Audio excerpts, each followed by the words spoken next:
भाइयों नमस्कार। भाइयों इस टाइम किसान भाइयों के सामने एक बहुत बड़ी समस्या आ गई है कि 0238 में भाइयों पोका बोइंग आ गया है बहुत ज़ोर से, जो एक फंगस जनित रोग है। और उसमें क्या गलती करते हैं किसान भाई कि कीटनाशक का प्रयोग करते हैं, जबकि फंगिसाइड का इस्तेमाल इसमें करना चाहिए। और अगर समय से आप दवाई लगाओगे तो भाइयों सही रहेगा, वरना इसके भाइयों बहुत ही ज़्यादा नुकसान है पोका बोइंग के। सबसे पहले बात करेंगे भाइयों इसकी पहचान की। भाइयों ये देखिए, इसमें जहाँ से गोप चालू होती है, ये देखिए इसमें पत्ता थोड़ा सा पीला पड़ गया। और इसमें ये देखिए जैसे कपड़े को सकोड़ते हैं ना, और उस टाइम ज़्यादा ये देखिए सलवट पड़ जाते हैं, इस तरीके के सलवट है। और ऊपर से भी भाइयों इस खेत में ये इतनी ज़ोर से आया है, ये देखिए कितनी ज़ोर से पोका बोइंग है। और जैसे ही जहाँ से भाइयों गोब निकलती है वहाँ से थोड़ा सा मुड़ जाता है, ये देखिए थोड़ा सा इसलब हो गया ये पत्ता और पीला। और ऊपर से भाइयों एकदम से ही ये सिकुड़ने लगता है, ये देखिए। तो भाइयों ये तो है इसकी पहचान।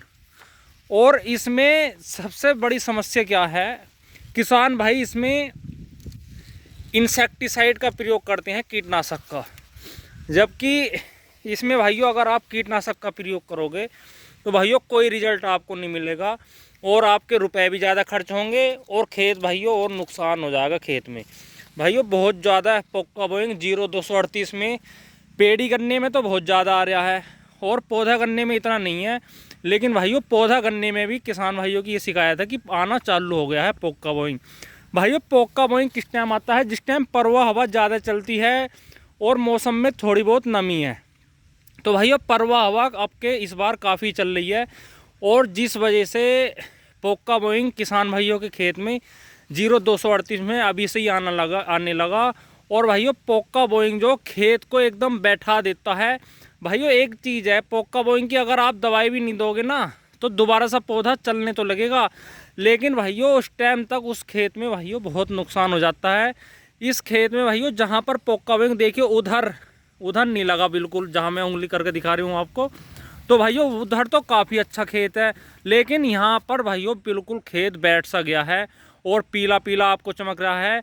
अगर भाइयों आपके खेत में इस तरीके से हो रहा है खेत आपका, ये पीला पीला और ऊपर से सलवट से पड़ने चालू हो गए हैं, तो भाइयों इसमें देर ना करें, एक फंगिसाइड लें और तुरंत उसका स्प्रे कर दें।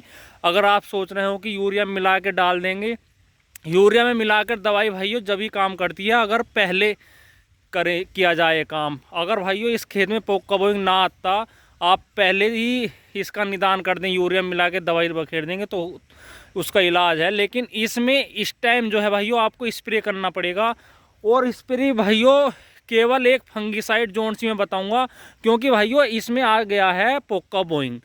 और इसमें भाइयों आप ऐसी दवाई का स्प्रे करेंगे जो थोड़ा सा टाइम ले, तो उसमें भाइयों ज़्यादा दिक्कत आ जाएगी। इसमें भाइयों जो तुरंत फंगिसाइड ऐसा प्रयोग करना पड़ेगा जो तुरंत एक्शन ले, तुरंत एक्टिव हो जाए। तो भाइयों उसके लिए आपको लेना पड़ेगा भाइयों COC, कॉपर ऑक्सीक्लोराइड। समझ गए? कॉपर ऑक्सीक्लोराइड भाइयों ऐसा फंगिसाइड है जो बिल्कुल तुरंत काम करता है, और इस खेत में लगते ही भाइयों तुरंत इस खेत में पोका बोइंग को एकदम रोक देगा। और ज़्यादा महंगा भी नहीं है। कॉपर ऑक्सीक्लोराइड भाइयों 500 ग्राम प्रति एकड़ की डोज होती है उसकी।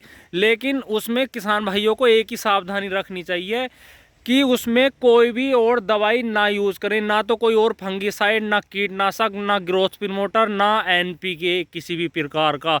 केवल COC का ही केवल स्प्रे करना है, और आपको उसके रिजल्ट बहुत ही बढ़िया मिलेंगे। लेकिन भाइयों अगर आपके खेत में ज़्यादा है पोका बोइंग का असर जैसे इस खेत में है, तो भाइयों इसमें आपको 2 बार स्प्रे करना पड़ेगा, एक तो अब और एक भाइयों 10 से 15 दिन बाद। अगर आपके खेत में ज़्यादा है इसका अटैक तो भाइयों 2 स्प्रे आपको करने पड़ेंगे, 10 से 15 दिन में दूसरा स्प्रे आपको ज़रूर करना पड़ेगा। अगर भाइयों नॉर्मल है, ज़्यादा नहीं है, तो भाइयों एक ही स्प्रे में बात बन जाएगी। COC भाइयों इतना महंगा नहीं है, 2 स्प्रे भी ज़्यादा महंगे नहीं पड़ेंगे।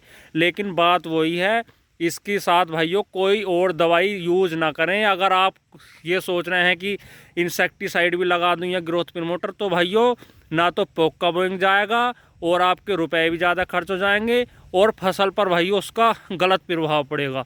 इसलिए भाइयों कभी भी अगर आप कॉपर ऑक्सीक्लोराइड का स्प्रे कर रहे हैं तो उसमें किसी भी और दवाई का इस्तेमाल ना करें, केवल सिंगल ही उसे यूज़ करें। और पानी की मात्रा पर्याप्त रखें, 200 लीटर पानी से भाइयों कम ना हो, 200 से 250 लीटर पानी हो। 400 ग्राम 500 ग्राम प्रति एकड़ COC लें और भाइयों शाम के समय आप भाइयों 4 बजे के बाद उसका स्प्रे करें, बहुत बढ़िया रिजल्ट मिलेंगे और आपके खेत से भाइयों पोका बोइंग बिल्कुल चला जाएगा।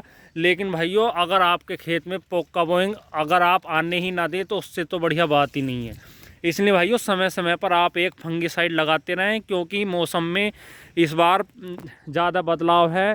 कभी ज़्यादा प्रवाह हवा चलती है तो भाइयों मौसम में नमी आ जाती है और कभी भाइयों ज़्यादा गर्मी हो जाती है। इसलिए भाइयों गर्मी तो इस बार है ही ज़्यादा, इसलिए अपने खेत में भाइयों नमी बना कर रखें और स्प्रे भाइयों आप लगातार करते रहें।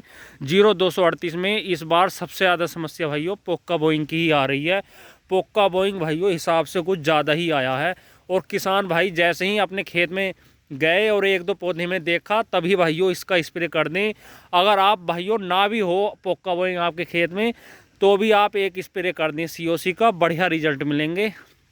कई फंगिसाइड ऐसे भी हैं जो इंसेक्टिसाइड के साथ मिलाकर काम कर देंगे, लेकिन भाइयों वो तभी काम करते हैं अगर आपके खेत में पोका बोइंग ना हो। अगर पोका बोइंग है आपके खेत में, अगर उन फंगिसाइड का इस्तेमाल करोगे तो पोका बोइंग रुक तो जाएगा भाइयों, पर लंबे समय में रुकता है। और लंबे समय का भाइयों मतलब है कि इतने पोका बोइंग जाएगा, इतने खेत बहुत बैठ जाएगा।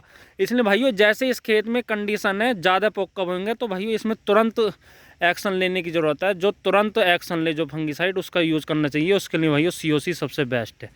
अगर भाइयों आपके खेत में ये कंडीशन है तो आप कौन सी दवाई का इस्तेमाल कर रहे हैं कमेंट में बताएं। और आपके यहाँ पर 0238 कैसा चल रहा है, कोई रोग या कीट तो नहीं है, कोई फंगिसाइड का रोग तो नहीं है, ये भी कमेंट में बताएं। भाइयों वीडियो अगर आपको अच्छी लगी हो तो लाइक शेयर करें और चैनल को सब्सक्राइब करें। धन्यवाद, नमस्कार।